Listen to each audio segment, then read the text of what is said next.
Hello, everyone. Welcome to Snap Take. This is Glazer of Snap Judgments, the official podcast of Marvel Snap Zone, and welcome to the second video of the day. We got to go through Ravonna, brand new card, along with the spotlight caches for the week, Jean Grey and Zabu. Should you open for Ravonna? Should you use tokens for Ravonna? What are the considerations? What decks does everyone go in? We've got all that and much more for you today on Snap Take. Before I go any further, I'd like to invite you to subscribe to the channel. I'll ask again at the end, as is best practice. We give you at least two, and almost always more than two, brand new decks every weekday. These decks are proven infinite. They are proven infinity winners. They are proven high win rate decks against hot top level competition. We always have something new and interesting for you to try, along with deck replacements and turn by turn. So we hope we provide you value enough to get you to subscribe. And subscribing for you is free and easy. It doesn't cost you anything, and it really helps us out if you leave that sub, hit that like button, leave a comment. So please do. We also do the biggest giveaway in Snap. That's going to go off next week, but enough sales pitch. Let's talk Ravonna. Ravonna is Series 4, which means she'll be 3,000 tokens. She is a 3/3 with the ongoing. Your cards with one or less power cost one less to a minimum of one. Amazing that she got the minimum of one and Loki didn't, but fundamentally that means she's going to hit a bunch of cards and make them cheaper. She does, as far as we know, take into account strength pumps. So if you bast a card and then try and Ravonna, Ravonna will not work. It's their current cost. But if a bunch of your two twos, excuse me, get hit with Scorpion, well, those are going to get the -1 cost. So there is an upside there, but I don't think it really compares to the downside of not being able to use a card like Bast or being screwed over by a Wakandan embassy or whatever the case may be. Is Ravonna going to be good? Well, that's what we're going to take a look at today. My initial gut reaction is she's firmly solid. Next week's card, Mobius and Mobius, which says that opponent's cost can't be reduced and your cost can't increase in cost, will be everywhere and make her way worse. But eventually she's going to be meta. Eventually, Mobius will not be a major part of the meta or get nerfed, whichever comes first, and they will print more 1 and 0 power cards. And as they do so, the more they do so, the better Ravonna gets. And honestly, I think there's a couple really, really strong decks for the next week that might be meta. We'll talk as we get further. I know some of you buy based on variant availability. There are only two Ravonna variants. One is coming out with Ravonna. It is this Dan Hip variant. You're going to see I put this one in all my decks. I love Dan Hip variants. I love this Dan Hip variant. If this is in my shop, I'm buying it immediately. It's a rare. It's only 700 gold. The other is the Spotlight one. You can see that right here. You'll notice that like all three of these are very similar. I wish they had gone a little different, but I think the Hip is the best, although the other two are both good. I'm not honestly sure if I like the Adia one better than the original base art, but I'll look. I'm not opening more than 3 or 4 caches for this any damn way, so it doesn't really super duper matter. We have our Spotlight variants. We have a gorgeous Jean Grey in full Phoenix gear. Not quite sure why this isn't a Phoenix card, because well, when Jean was Phoenix, she was not really Jean according to the comics lore. But either way, this is absolutely gorgeous. One of my favorite art pieces, and a really nice Sabu that as one everyone's been looking forward to for a long time. I want Hip Zabu more than any other variant in the game currently, so I am going to continue to hold out for that. And I don't have a good Gene, but there are a lot of good Gene variants, so sooner or later I'm just going to stumble into one. Okay, synergies.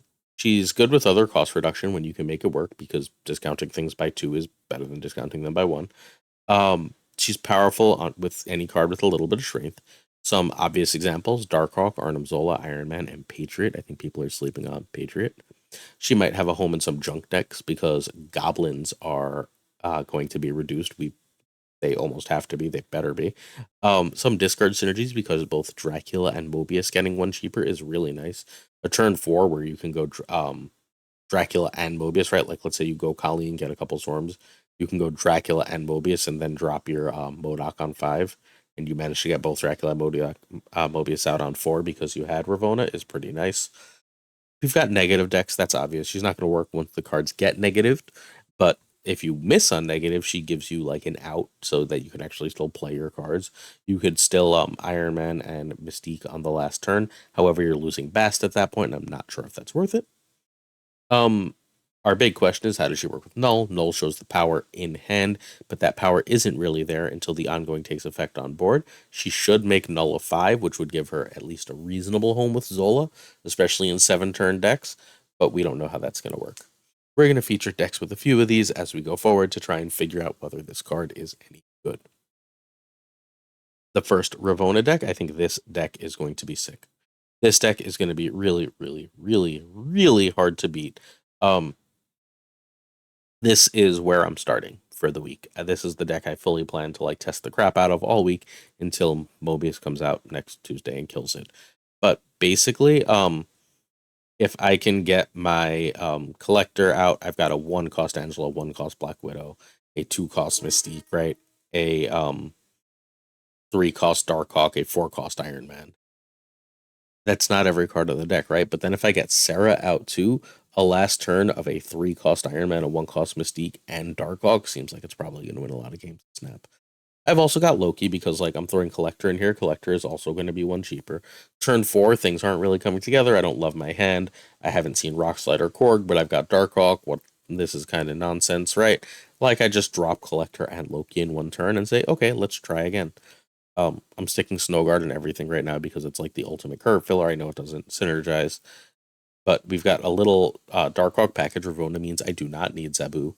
We've got a super cheap Mystique. I mean, like, there should be a reasonable number of games where I get Korg, a cheap Black Widow, and Rockslide out, and Ravonna, and then my last turn can be a, if I get Sarah out, my last turn can be a 2-cost Darkhawk, a 1-cost Mystique. That's still only 3, leaving me enough for Iron Man, leaving me enough to drop a Loki for just an extra 5 power. If I didn't get Rockslide out, it's perfectly fine to play him then, etc., etc. It's a lot of power in this deck. I think this deck is going to be legitimately great and really, really hard to beat. I think this is a contender for one of the better decks in the game. I'd be surprised if it's not close to tier 1, as a lot of Loki stuff is right now. But I think that, like, this should, like, beat your standard Loki stuff. It just goes bigger and it gets cheaper. And it's asymmetrical because of Darkhawk. So if they steal your Darkhawk, like, unless they steal your Darkhawk and all the other stuff that goes with it, right? Like, and draw perfectly, your Darkhawk's just going to be bigger, so you should win the game. All right, this is the discard. Discard's been really good lately. I don't love discard, but I decided to try and throw a collector discard together. Basically, if I can make a decent sized collector, and I'm not talking 12, I'm talking like 6 to 8, I can make a 10, 12 power Mobius because I have Colleen, MODOK, and Blade, right? And Sif. So I've got a big Morbius, a big collector, and then I've got a nice cheap Dracula. And if even if I'm MODOKing on the last turn of the game at that point, that should be enough power. And again, I have the Apocalypse backup plan. I can still play the straight up Apocalypse game plan where I go like um Morbius into Colleen, into Dracula, into MODOK, into Apocalypse, right? Or into America, as the case may be, and be perfectly fine. Or I have this alternative Ravonna, make Morbius and Collector, win a lane plan, and then Dracula, MODOK can win another. And then I can still conceivably just be like, oof, this isn't coming together at all, and just go Collector Loki and have a great day that way too. So like that's a lot of gameplay. I think this is probably a decent home for Ravonna. It's only 3 targets, but all 3 targets are such high priority in the deck that I think it's probably worth it. Next up, we have a Junkhawk. I don't know if this works or not. Excuse me, but I wanted to try it. So basically, I can fill your board with crap, right? I've got Black Widow. You're gonna have to play crap. I've got which is cheap, right? So I threw the Darkhawk package in because I have Widow, and that's just an extra powerful thing to do because Ravonna is going to make that Darkhawk cheaper. So now I've got a 1-cost Widow and a 3-cost Darkhawk. I can just do that on turn 4 if I want. I've also got a 2-cost Goblin, a 4-cost Hobgoblin. I still have all my regular junk stuff like Debris and Sentry and Viper. I've got Carnage to take care of the junk on my side, and I've got Alioth to lock in a win. It seems like this should be quite powerful. Will it be? That remains to be seen. This is fundamentally a new archetype. I don't think Darkhawk has ever really had a package in junk, but that's what Ravonna opens up for it. You could conceivably be running Zabu here, but there are only 2 4-cost cards. If you want to add a Shang, you're never super sad for a Shang. but I felt like there were more cards that I wanted in this deck than spots in the deck. I do seriously think Ravonna plus Goblins is going to be phenomenal. I think Ravonna plus Goblins is going to be a very, very strong thing to do and win a lot of games of Snap, especially with the current meta. There's a lot of space for stuff like that to really like mess with opponents. We got negative Ravonna. This is the Mr. Negative deck I was talking about earlier. I again threw Darkhawk in here. Black Widow just became a 2-drop here because if she's a 1/2, she's great. If she's a 1/1, she's great. I just think like if Ironheart hits her, all of a sudden she's great. Like I think there's a lot of ways to make Widow good in this. I also think Widow's especially good with magic in the deck because like you're saying you get an extra draw, but no, you don't, right? Like you're actually gonna lose a draw. You're not getting that extra draw that I am. Um, that's the only real way to pump Darkhawk here, though. So, like, other than that, you really hope he's negatived. You can still do the Mystique and Iron Man stuff. You can draw all these cards as they're negative with Jane. You can Zola and Null and throw things all over the place. Is this going to be incredible? It depends what's negative. And Ravonna is more of a backup plan than a main plan here. But, like, I think it's a reasonable backup plan. I'm, again, not sure if Ravonna is better than Bast here, I think is my big, big concern. Patriot Ravonna is nice and simple. It's what it says on the tin. It is basically saying, hey, well, Patriot and Mystique are made cheaper, and Iron Man is made cheaper, and that might just be enough for Ravonna to be good. It helps that Ravonna is a 3/3 and Surfer is good. This is probably my second favorite of the list because everyone just sort of stopped playing this when Absorbent Man got nerfed. And it's a -3 power nerf, right? But I don't think it's like significantly worse than it was, right? Like, I think this still might be able to beat a lot of decks. This still might be good enough to beat your Loki decks and so on. Like, you're not going to play Ravonna every game in this, but if you're not, like, let's say you go, like, Forge into Brood into Zorman, like the curve you want, right? Now it's turn 5, and you're like, all right, well, I can Sinister and Ravonna, and then I can drop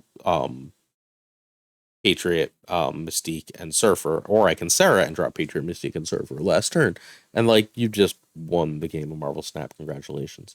Or you can Iron Man and Mystique on the last turn and just turn that 12 power lane into a 24 power lane and just say, okay, I win this way. It gives you a lot of extra leeway. It's also a really, really nice hit with Iron Lad along with Sarah. Like, I think there's something here. I think that, like, Ravonna might be a missing piece to putting this deck back on the map. This is, again, my second favorite deck. The other one I really want to test, although I'm going to be honest, as even when this was, like, the best deck, I found it kind of boring and didn't play it a whole ton. Final thoughts. Does Ravonna look good? For a week, she absolutely looks good. You saw those decks. Some of those are guaranteed to be powerful. But Mobius is coming, so no.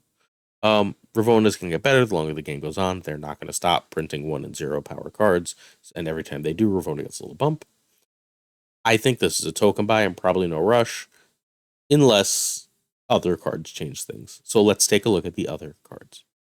The first is Jean Grey, Series 5, 6,000 tokens. A lot of people have Jean Grey because she was the first spotlight ever, and people open to see what the new thing was. She's an ongoing. Players must play their first card here each turn if possible. I'm the biggest Jean fan in the world, but even I don't think she's great. She's very, very good in very specific shells and very specific metas because she catches people off guard, and it's really hard to play against her, especially with things like Alioth and High Evolutionary. Does that mean she's a meta card? Absolutely not. You should probably not be going out of your way to get her anytime soon. This is the first Jean Grey deck we're going to look at. I got an Infinity border with this deck last season. Jean is an absolute necessity for this deck. I think Loki sort of kills this deck dead. Loki can just fill the Jean location without like any real hesitation. But basically your job here is to get Jean down on 3, and then you can either drop Cosmo there, or drop Brood there, or drop Cyclops there and mess with your opponent. And then if you wave, they can only play 1 card that has to go there, and you can sort of just do whatever you want to get around them, right? Like you can drop a Brood and a Surfer, or you can drop a Giant Hulk or whatever and just win the game. And there's little they can do about it because they have to play in that Jean lane and they can only play 1 card. Works out real well. Also stomps the crap out of Alioth and Galactus. But it struggles into Loki, so I'm not sure it's a real deck right now. If Loki is ever like fully brought in line or drops out of the meta, remember that this deck exists. This is the current highest win rate Jean deck. I think that Jean is really good in move because, well, you can play a card there and not have it be stuck there. You can also fill that location and not have it be really lost, while your opponent has no real choice but to play there. So if you can drop Jean here and force the opponent, you still again have that wave plan. And if they're going to play there and you're winning priority, you can just move stuff out, drop your ally off, kill their stuff, and win all the other lanes. You could also conceivably just drop Doom there, and then your Doom bots win the game, along with cards like Silk and Craven and so on and so forth. Deck is really cool, really powerful. I think Jean has a real home here. I'm not 1,000%. This is the highest win rate Jean deck right now. The first person I saw playing something like this was Revis, but there's a lot of people who've been playing relatively similar things with and without Jean. So I'm going to credit where I saw the deck, which is Revis, but I'm pretty sure other people have been playing it as well. And if you know where, drop it in the comments if anyone got this first. Either way, these are the two homes for Jean, I think, right now. Evolutionary stuff and move stuff, I think, are decent for Jean, but she's not a necessity in either build, so again, I don't urge you to get her. However, Zabu is a Series 4 former Season Pass card that is 3,000 tokens, and it's completely obnoxious. Shame on Second Dinner for still not having this card be a Series 3 card. It should absolutely be there. It is the single or one of the biggest things I'm upset about the company with. I think they generally do a great job. I think that we hyper fixate on the negative because it's easy, it stands out and there's not much of it. But that Zabu is not Series 3 after all this time when it was a Season Pass card that was so good is completely absurd. Ongoing, your cards cost one less, minimum one. I don't think Zabu has ever been worse in the meta. A week out of with Ravonna coming out, right? Like that's taking away some of Zabu's shine. With Loki coming out, there goes some more. I don't think the Darkhawk package is as good as it used to be, which is where he really shined. They removed Rock Slide from the Zabu part of the Darkhawk package. Mobius is coming out in a week. I think Darkhawk is Zabu's as bad as he's ever been. He's still one of the best cards in the game. And again, it's not like they're going to stop printing four power cards, right? So he's not going to be worse. He's just going to get better and better and better and better. This is one of the main homes of Zabu. This is the Zabu variant I so badly want that I'm trying to will into my shop, by the way. This one is, I love this deck, so it's all my variants, and then I'm just holding out for my last two perfect variants. Safety Blade made an original version of this that was all of 2 cards different. Iron Lad wasn't out yet. They had 3 cards different. Iron Lad wasn't out yet. Captain Marvel was still a 5, so she wasn't in the deck, and then there was a different 1-drop. Either way, so it ran like Polaris and something else, whatever. This deck is absolutely fantastic. It is one of the best decks in all of Marvel Snap. It's maintained a high 60% win rate. To this day, it's been nerfed 1,000 times. Spider-Ham has been nerfed. Zabu has been nerfed. Rockslide has been nerfed. Darkhawk was nerfed before this deck came out. Captain Marvel has been nerfed. Enchantress has been nerfed. Stature and Black Bolt have both been nerfed, and this deck still has one of the highest win rates in the game. Largely due to the power of Zabu, you'll note that there's 4 4-cost cards. You want 5 4-cost cards. You want either 3, 4, or 5 in order to play Zabu. You don't really want to play with 2, but Zabu is a necessity for this kind of deck. The curve for this deck absolutely just does not work without the card. This is Kraken Null's Jund deck. We featured this in a video earlier this week. It's another deck that doesn't work without Zabu, even though this one only has 4 cost cards. Making any of these cheaper is unbelievable, especially for the end game when you're trying to drop cards along with Stature, right? Like, because that's what it's really for. Like, in this deck, you're trying to go like Ghost Rider along with Shadow King and Darkhawk, right? Like, at that point, you've just like won the game. It's completely unbelievable. Please note how similar these shells are. The Darkhawk package is the Darkhawk package is the Darkhawk package. It very often runs Shang-Chi or Iron Lad. It very often runs Zabu. It almost always runs Zabu until literally like 3 days ago. And it loves like Black Bolt and Stature, or because it's got Iron Lad, like Doom in America. If Zabu is important enough, then it often runs America to try and get Zabu down on 2. That's less important since Rockslide is now a 3, but still important. Zabu is one of the best cards in the game, and like even on its downturn, I'd be hard pressed to not put in the top 10 to 15 cards. Conclusions. You'd rather have Mobius if you can only get 1 card. If you can get Zabu and Ravonna or Mobius, we have a problem, right? Like, I'm not sure where you land for that. I think I'd probably get Mobius and then just get Ravonna, unless you're willing to buy that Mobius package coming out in a few weeks, which comes with a bajillion credits. I almost said collector's tokens. It comes with like a bajillion credits. I think it's got decent value because of that. So like if you're willing to do that, I think you get Ravonna and Zabu. But my concern with Ravonna and Zabu is Well, basically, they're just going to be chased out of the meta for like the foreseeable future. When they come back, we'll talk, right? But for the time being, I don't think they're great. Zabu and Ravonna would be enough for me to open, but in a week, if MM is everywhere, it's going to be a feel bad. Right? Like I opened Zabu and Ravonna, and then Mobius is everywhere. Now I feel sort of bad, and I'm sad about my open. Okay, well, what do I do about that? I save and I get them later. They are only 3,000 tokens, so I don't feel like I have to open them this way. Remember, you want to use tokens where possible for Series 3 cards. You want to use caches where possible for Series 5 cards. These are all Series 3 cards. So if you need two on both weeks, right, then you're just trying to buy what you can and then open as many as you can the other week, and that'll be fine too.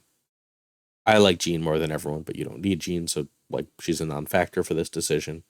So my basic argument is use tokens unless you need Zabu 2, then open. But either way, Mobius comes first because he is look, even if he's not bad, he's gonna be everywhere for like the next 2 to 3 weeks. And just use that time to save up tokens and then you can get one of these other cards any damn way. Alright, that's my final conclusions. Thank you so much for watching today's Snap Take. We'll be back tomorrow morning with, as always, more brand new decks. We'll see you then. If you haven't liked and subbed and you watched this long, what are you waiting for? We appreciate you.